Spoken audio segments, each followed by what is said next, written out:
Hello and welcome to CTRL+F, the NSI Cyber and Tech Center's podcast that features season-long groupings of issues at the intersection of technology and national security. Our first season of CTRL+F is an 8-episode series focused on game-changing technologies. These episodes are released every other week over the course of 4 months and take a deep dive into the key emerging technologies that are reshaping our world and the ever-evolving tech policy landscape alongside them. During each episode this season of CTRL+F, we're featuring a leading technical expert in a game-changing area of technology, as well as a key investor funding the practical application of these technologies. Today we'll be discussing the concept of zero trust security. Zero trust security is reshaping the way we protect access to sensitive information in companies and the government by adopting a never trust, always verify approach. This approach assumes that networks and systems are in a constant state of breach and therefore requires users who are viewed under a zero trust approach as a key source of risk to be continuously authenticated, authorized, and validated, ensuring that information stays compartmentalized and out of reach for those who don't need access.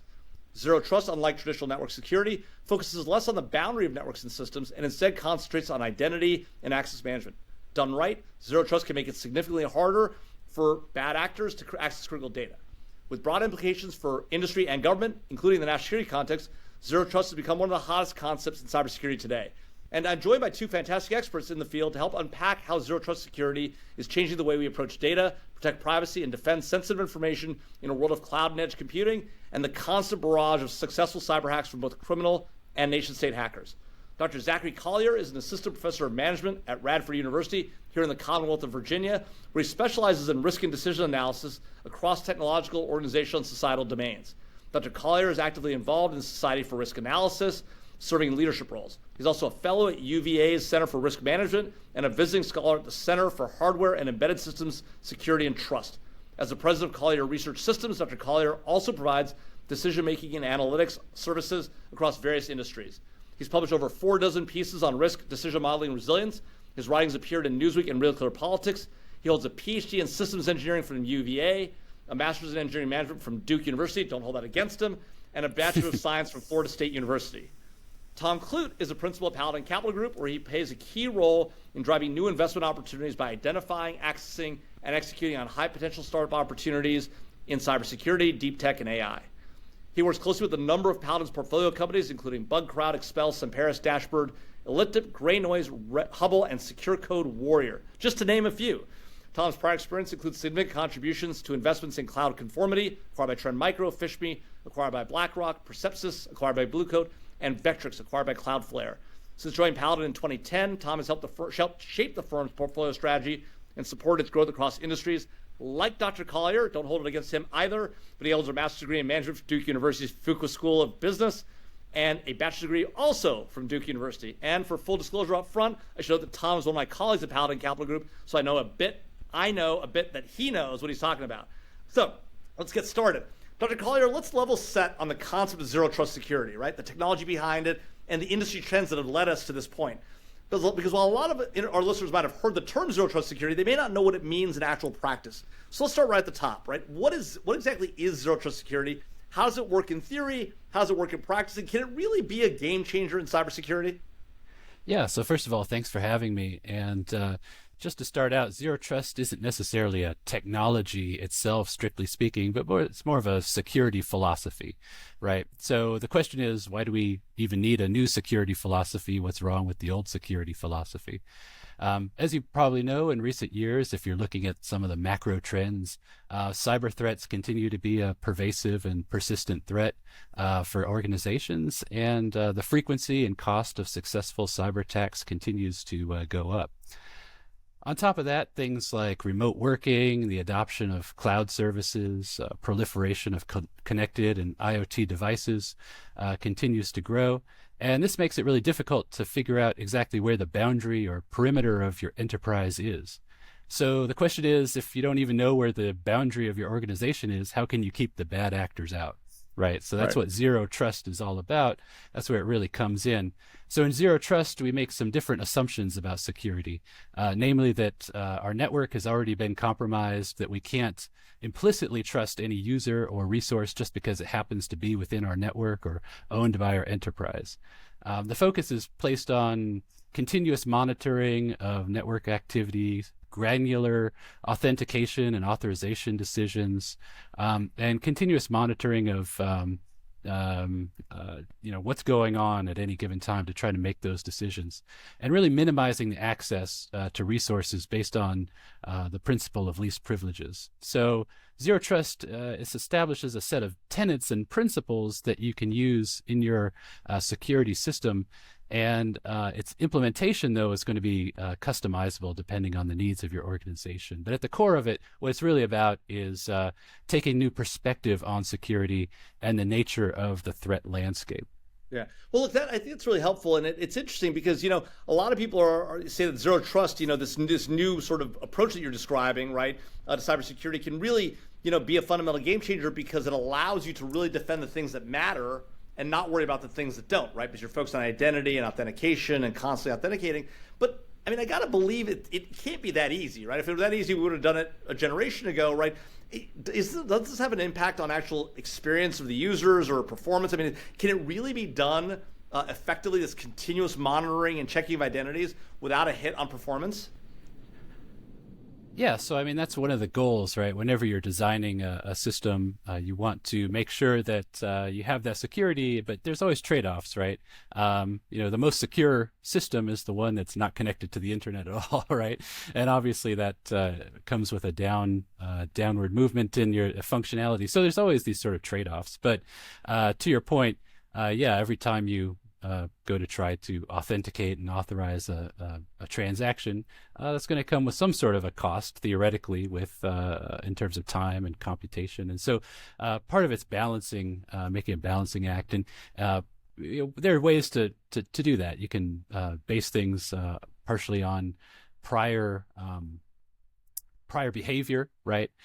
So if there are lots of requests coming from, people that you sort of have a routine for, right? That people make certain requests during certain times of the day, but then all of a sudden one comes at a weird time at night, right? Maybe you want to check that, right? Maybe there's some sort of anomalous behavior. So that is built in to kind of help streamline the process.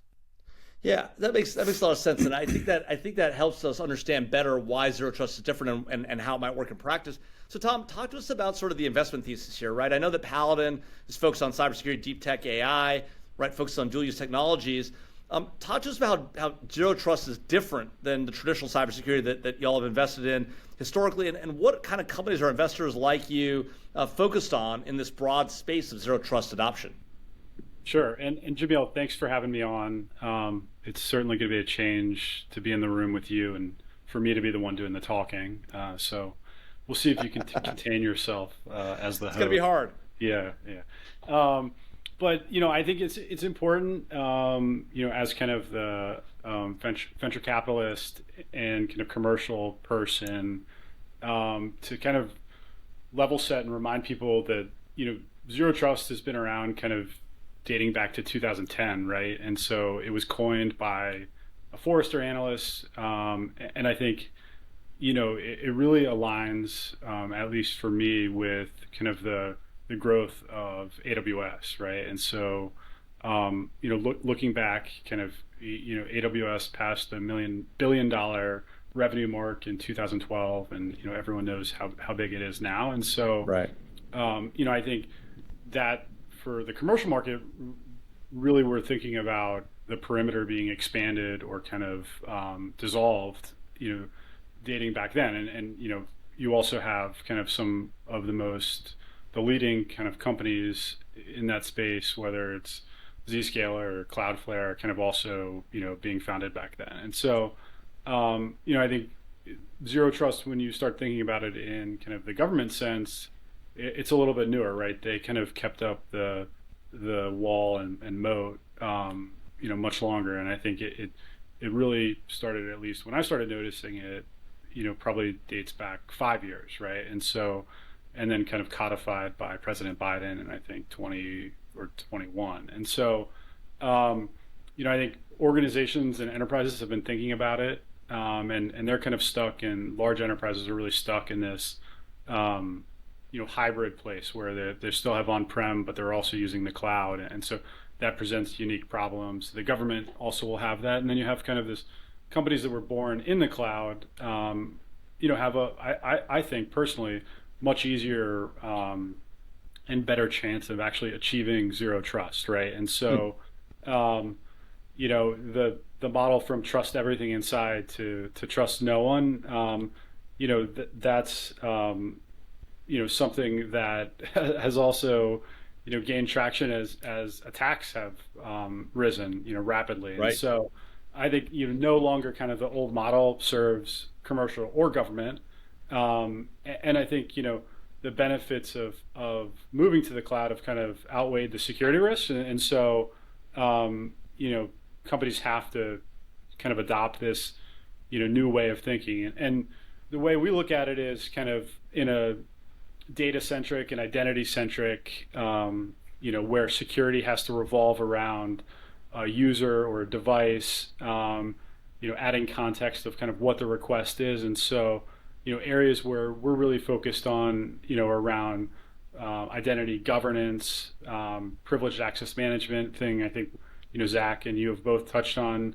like least privileged, and so the old ways of authentication and multi-factor authentication are insufficient for cloud organizations. And so one really interesting thing is we think about how hard this is to do is that people talk about machine identities outnumbering humans 45 to 1, and so the requests and the authentications that have to happen have grown significantly. And so the second place I think we're outside of identity where I'm really excited about is cloud native security. And so as that migration's happening, you focus on securing workloads, containers, and so a completely new digital infrastructure we have to secure. And so that's kind of leading opportunities for the next 10 years.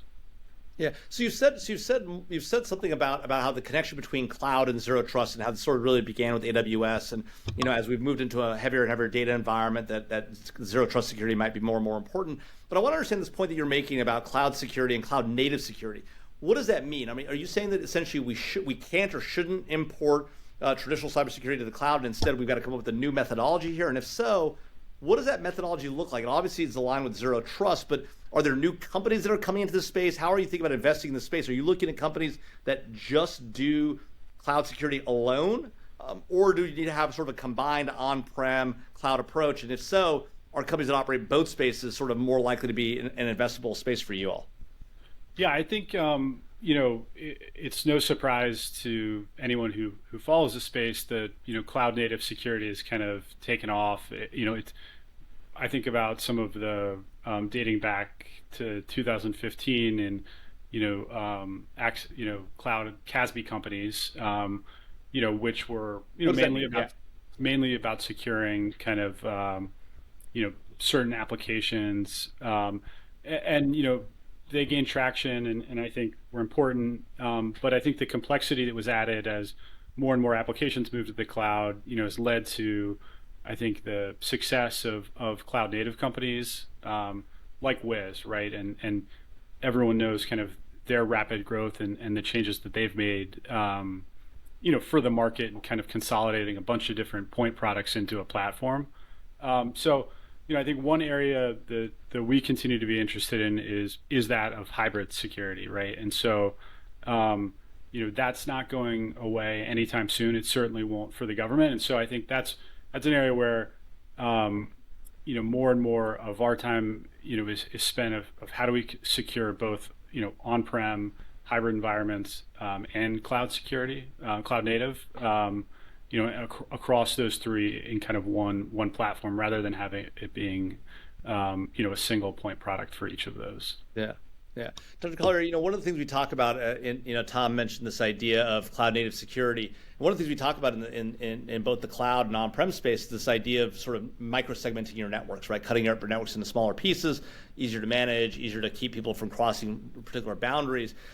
Talk to us about the risk sort of framework around micro-segmentation, why this makes sense, is this the right approach, and how that helps in the zero trust dynamic. Yeah, sure. So taking a step back, Tom mentioned something about having walls and moats, and the traditional sort of analogy, it's not original to me, is that defending a castle, right? Like what if you wanted to keep people out of your castle, what would you do? You'd Right. probably build a moat. You'd have a drawbridge that you could raise and lower. You'd have some people with, bows and arrows up on top to shoot people that are trying to come in. But that's all fine as far as it goes, but then what happens when somebody's inside your castle, right? And the idea is that just because somebody's inside the castle doesn't mean that they're supposed to be there and that they should have unfettered access to whatever's inside, right? And so that's where the micro segmentation comes in. It's like having lots of little checkpoints along the way. So it's like you're in the castle, but you want to go to the dining room? Well, you got to go through a checkpoint. You want to go to Downton Abbey. You're the downstairs, yeah, the right. upstairs. Yeah, right. So you've got the kitchen. That's a different checkpoint, and maybe those checkpoints have different levels of security too, right? You're trying to go in the room that has all the treasure. Well, you got to be the king or whatever. So you have these different checkpoints, and so in a micro segmentation strategy is sort of like doing that on the network, right? So you're preventing that lateral movement within the network, and all these different resources or clusters of resources that you're trying to protect have their own little rooms, little segments that have their own checkpoints that you need to try to get through. And there's different ways to do that through firewalls and different software approaches to authenticate and authorize access to the particular segment. But from a risk management perspective, right, it all comes back to the idea that we're assuming that the castle, the network, it's already breached, right? That there's already bad actors floating around inside.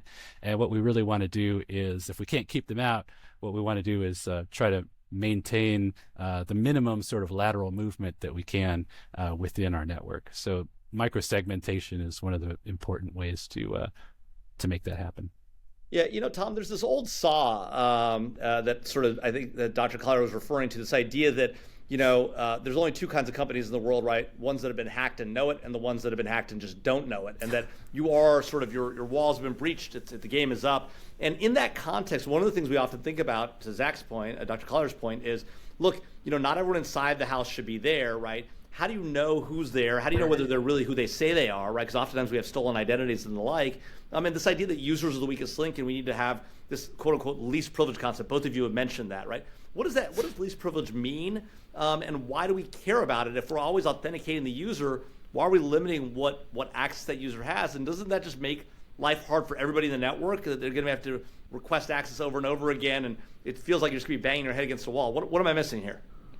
Yeah, I think on the idea of least privilege, I think the problem with a lot of different, tooling and it's much easier to give everyone access to everything, right? And so, what ends up happening is you onboard a new user and you give them access to everything, or that's kind of how it's provisioned to be set up, and there's no other way to do it. Or, if someone moves, across an organization to a different functional group, and access should be removed, or access should be given, and it doesn't happen. Or even a user leaves, right, and they should lose access. And so, people are just given too much access, and so I think it's a way, again, like zero trust is a completely different way of thinking around, least privilege, and so, or just-in-time access, right? Someone shouldn't have access in the middle of the night to, source code or whatever it is, and so.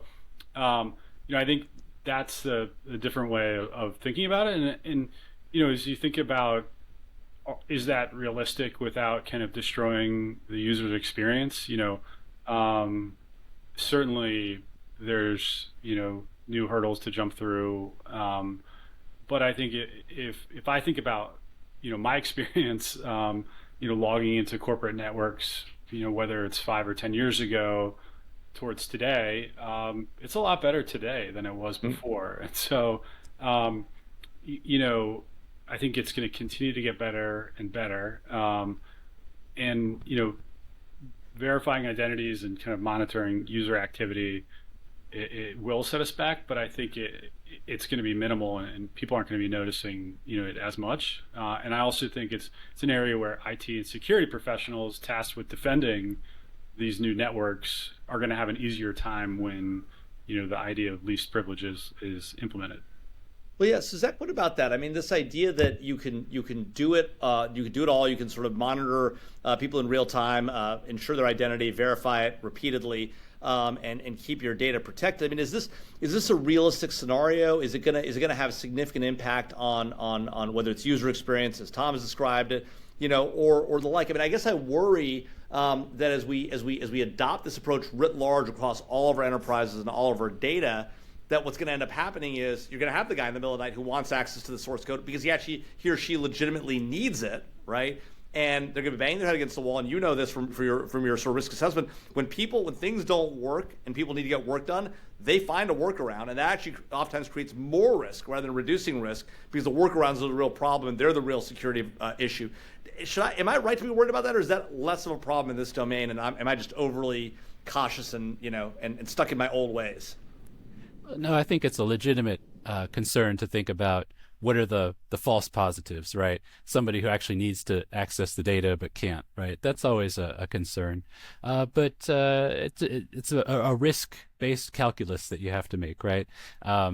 And it's worth noting that these different resources that people are trying to access are going to have different levels of security, different levels of people that need to have access. If it's all the employees' HR records or whatever, I think that people that are trying to access those just probably know that these are higher, more sensitive types of documents that need more authentication to access, or financial information, or whatever the case may be. So each of these little checkpoints that I mentioned, right, they're going to have different levels of security, different levels of access, and credentials that are going to be required to access them.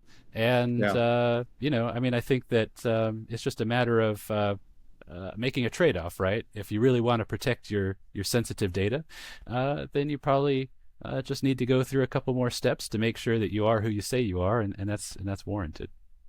Yeah. Tom, one of the things that you mentioned, and both you and Dr. Collier have mentioned, is this application both in the private sector and the government. I want to understand sort of the national security context, because we are the National Security Institute and the Cyber and Tech Center there. And so I guess, talk to us about sort of, as you invest in this dual use space, right? How do you assess the threat we're facing? Obviously, it's significant and vast on the corporate side. Is it the same or a different threat when it comes to the government? And if it is the same or different, do we need to be thinking about zero trust differently? And will it really give us that advantage, or will the offense continue to have the edge even in a zero trust world where we assume the place is breached and we're just trying to defend it? Yeah, that's a tough question. I think it's, the government has, much tougher job in defending itself in terms of legacy tech and infrastructure that they're still running. It's obviously large, but I think about the threats that they have to defend themselves are different than those of typical enterprise. Maybe not Fortune 50, right? But right. They're thinking about both opportunistic attacks and kind of nation state targeted attacks. And most organizations don't have to think about that. And so, as they think about, access, as Zach said at the beginning of this, maybe there should be some things that aren't connected to the internet, right? And maybe that should be a larger part of, the government's, footprint. So I think, it is pretty similar, but I think on the edges, the government is going to have a much harder time to do that. And, I think AI and kind of zero trust are, big steps in the right direction. I think, defenders are gaining more tools, more methodologies, obviously larger budgets. But the failure rate, it has to have a zero failure rate. And that's hard to do. So the offense is always going to have an edge, and I don't think that's ever going to change. So you said something interesting that I want to zoom in on, which is you said that AI is giving defenders the edge. I think the popular conception out there today is that AI is giving an advantage to the attacker because it's reducing the cost of developing exploits, and they're able to do it at scale and the like. But I have heard this idea before. In fact, we did an event on Capitol Hill where we had Royal Hansen, one of the chief security leaders at Google, who made the argument that actually AI, he thinks, will give the advantage back to, or at least give some advantage back to the defender. Say more about that. Yeah, I think so. I'd be interested in hearing that. Probably a lot smarter than I am, but as I think about what a lot of problems are in security that lead to breaches today, it has to do with missed alerts, right? Oftentimes, you know, point products are generating an alert, but they're also generating another billion alerts, and so AI kind of gives us that ability to sift through those billions of alert and kind of Right. lift the ones that matter. And so I think that's going to be the biggest difference in processing alerts and triaging them. Yeah. I think it's easy to read about the increase in phishing and how much better phishing attacks have gotten, and so it's clear that attackers are leveraging Gen AI tools to write those now, and Right. so we're going to have to catch up there. No more Um, misspellings in my phishing emails. that's right. Yeah, and they might actually use the right logo, or it won't be blurry, Yeah. and so um, that's a problem, right? Phishing susceptibility rates had gone way down over the last 10 years, and they're back on the rise, and everyone knows that phishing is kind of the main threat vector for Right. access for attackers.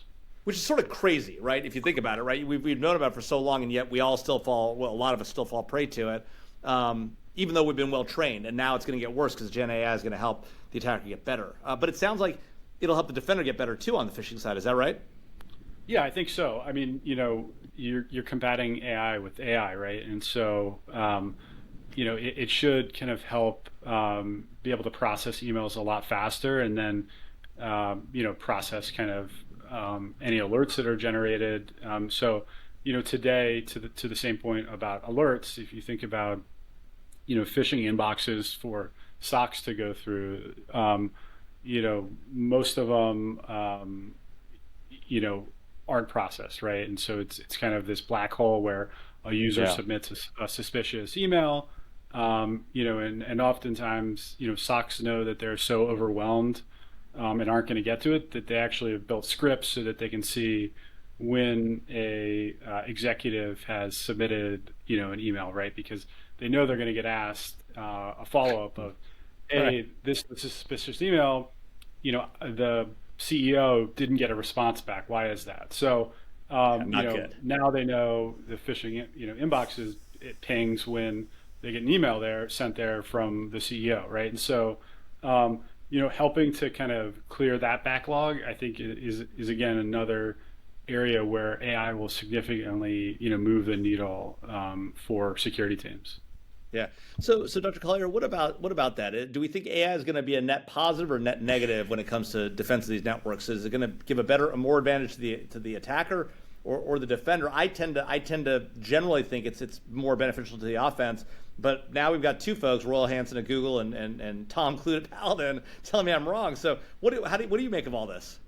Yeah, it's hard to say, but Tom raised a very fundamental point about the Yeah. attacker defender dynamic is that the attacker only has to get it right once, and the defender has to get it right all the time. Right. And Right. so there's always that imbalance just naturally, regardless of what sort of tools you're using. Sure. To the extent that defenders can leverage these tools as well to help automate some of the processes, I think that's a benefit. But I think going back to the idea of trust and zero trust, right? There's the human element too, right? Do I really need to click on that link? There's sort of an inherent level of suspicion, right, that people should have, right, regardless of automation that catches or doesn't catch every single thing that comes through. Yeah. I think kind of taking a little bit more of a suspicious, posture is good for the overall security posture of the organization. So there's the human element is going to continue to be important, as well as the AI element Yeah, as we move a little forward. bit of paranoia doesn't hurt anybody when it comes to emails. So let me ask you this. So I want to bring you on this national security question that Tom and I were talking about a little bit earlier. You worked with the U.S. Army Engineer Research and Development Center. You've helped apply zero trust security principles in the defense sector. Talk to us about how you see this dynamic of nation-state attackers going up against the government, going up against industry. Tom said, look, the government does have a different dynamic, right? It maybe it's more comparable to the Fortune 50. How do you see this? Do you see that being right? That the government has a fundamentally different threat structure, and as a result, the way they think about and adopt zero trust is going to be different, or is it increasingly similar in the private sector across the board, or is it sort of in the middle, this Fortune 50, Fortune 100 type construct? Yeah, so I think from a risk management perspective, the first question that any organization, whether it's in the public or private sector, they need to ask themselves is, what are the assets that I'm trying to protect? What are the business processes? What are the crown jewels? That have to happen so that I can maintain business continuity. So, the government maintains critical infrastructure. And so that's more of an availability type of thing. Whereas, there's other, if you're protecting confidential information, then you're more worried about confidentiality and integrity of the information. And so these are different use cases, and that's going to vary across different types of organizations. I think what's really important here is that we know what we're trying to protect and why we're trying to protect it. And then you can sort of assess your risk profile and sort of see where zero trust concepts can fit in. Sure. It's important that, the zero trust model can be kind of shifted and tailored. And something that Tom mentioned also that's really important is that, it's not just like you have a pure zero trust or a pure perimeter based approach, right? That a lot of organizations are going to be in sort of this in-between hybrid state, and how you manage that is going to be really important too. There's a lot of important business processes that you're trying to adopt as you go from a more traditional business, traditional perimeter-based approach to a more zero trust approach. A lot of questions like, how close to pure zero trust do we actually need to get? Yeah. Are we okay in a hybrid state, right? How do we manage that transition process? What sort of change management is needed to get people on board? So it's not just the technology, it's a lot of the sort of business and people side of things too. And that's really important, whatever sort of technology you're adopting, right? Whether it's AI or anything else, is how do you manage that transition? And what's your theory of that? Is it that we don't need to adopt a sort of pure zero trust model, that we can have sort of this hybrid approach, or is it your theory that in the long run we do really need to get to this zero trust construct fundamentally, and while it may take some time to transition, that should be the end goal? Yeah, I mean, I think it's something like that zero trust, as Tom mentioned, it's been around, or at least some of the precursors of some of the ideas have been around before the term zero trust even was a thing. I mean, I think the concept of least privileges has been around since the 70s or something, sure, right? And so the idea that you might not even know it, but you're like partially on the way to zero trust. A lot of organizations are already doing some of the best practices. And so, just to say that zero trust is necessarily a silver bullet or not, I don't think it's quite the right framing. I think it's more that how do you take some of these ideas, some of these philosophies, and adopt them as part of your bigger cybersecurity strategy, as part of your bigger enterprise risk management strategy, right? You still need those things like good cyber hygiene, good sort of just not clicking on any sort of links and, doing these sort of things, right? There are these sort of best practices that, are tried and true methods regardless of what sort of architectures you build in your network and all the rest. So I don't mean to discount zero trust either. I'm just saying that I think that it's part of a bigger picture, right? Yeah. And that, like I mentioned, it's going to depend very much on what assets you're trying to protect and what threats you're up against, right? Are you facing these nation state actors, or is it more sort of entrepreneurial hackers, trying to get ransomware and just, get money out of you, right? So there's different levels in the threat space too. Right. And so you're going to have to really tailor it to your particular use case.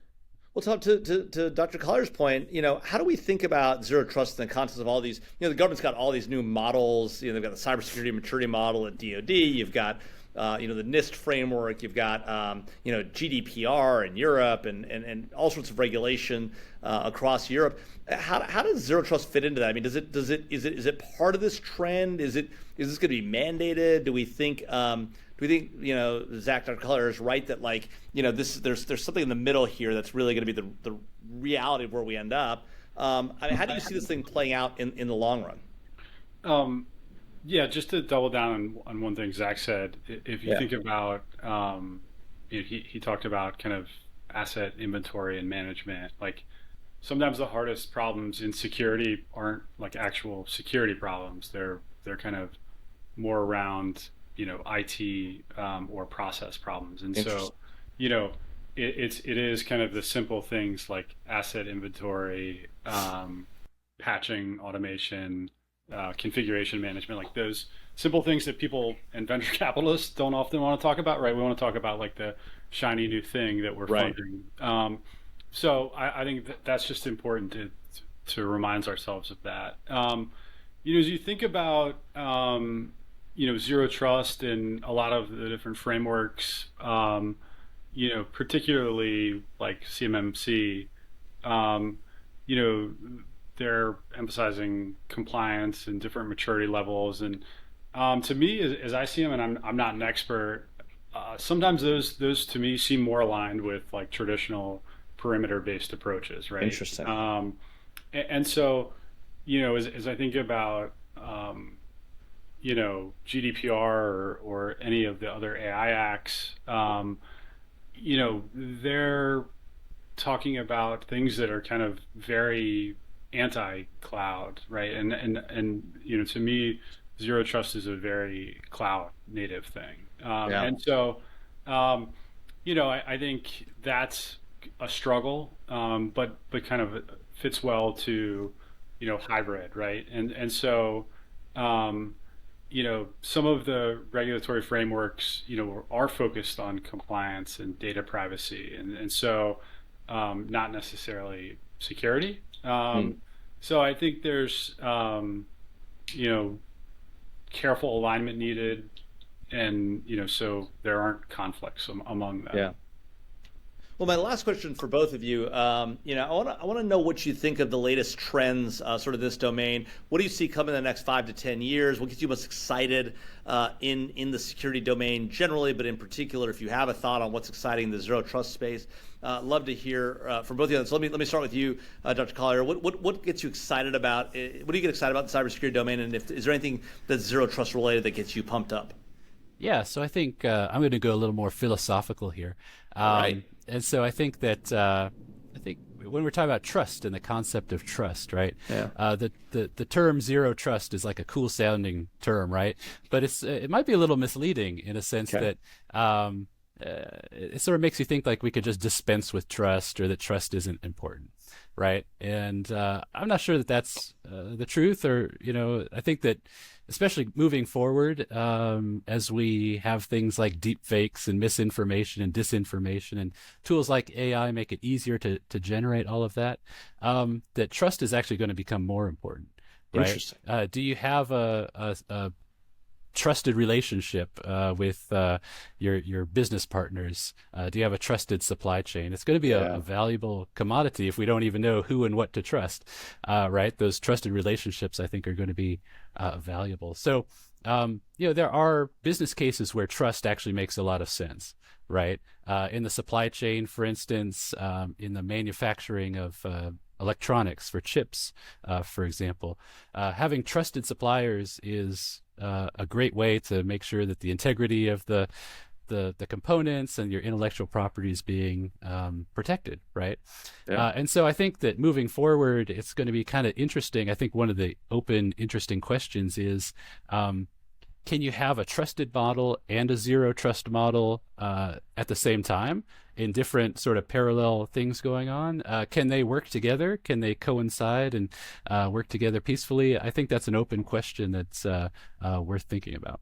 Love it. Well, Tom, you get the last word here. Talk to us about what you're excited about in cybersecurity, if there's a zero trust perspective, and tell me what you think about what Zach just said there, this idea of whether a zero trust world can live comfortably with a world in which you do need to trust certain things about certain people or certain entities in this zero trust environment. Yeah, there's certainly a lot to think about that there. And I mean, we're seeing supply chains and securing supply chains and verification of the supply chains is like the hottest topic, and that doesn't have to do with just cyber, right? And it's showing up in everyday life, all over. So, I think there's going to be a continued focus on that. If I think about, it's kind of what we touched upon earlier, but it's really around the opportunities that Zero Trust has created around identity. And then I think, it's kind of the intersection of AI and automation and Zero Trust. And so, those are huge opportunities. And so I think as we kind of think about the cloud and then the opportunity that the cloud created in cybersecurity, and I think generative AI and AI, I think you have a 10-year kind of ramp of how people think about securing these new digital platforms. And so like that's where I'm very excited. And I'd say we're increasingly living in a world where regulatory standards are increasing in different frameworks, and the government's mandating things, and that excites me as a VC, because I think there's going to be opportunities to fund things that help meet those standards, not necessarily as a user, but in the terms of making money and funding things. So it's something that the opportunity is here now, and I would say it's only getting bigger over the next few years. All right, folks, you heard it here first. VC's excited about regulation because it gives stuff to build towards. So, all right, that's a wrap. Thanks both to Dr. Zachary Collier from Radford University here in the Commonwealth, and Tom Clute from Paladin Capital for joining us today. And thanks especially to Keelan Wolf, Claude Jennings, and the entire NSI CTC staff for their help in producing today's episode. The Control-F podcast, including our Game-Changing Technologies series, is also on YouTube. So be sure to check out NSI's page on YouTube for a video of today's episode, so you can see Tom and Dr. Collier as well, and me. And make sure to join us for our next and final episode of the Game-Changing Technologies series in just 2 short weeks, where we're going to explore the debate between device-based AI on one side, or you might call it edge AI, and cloud AI, and how it's reshaping the AI environment by balancing real-time processing on one hand and privacy on devices on the other, with the scalability of power cloud computing. Applications span industries from autonomous vehicles to big data analytics and national security. So, as always, if you like what you heard or saw, be sure to rate, review, and subscribe. See you in 2 weeks.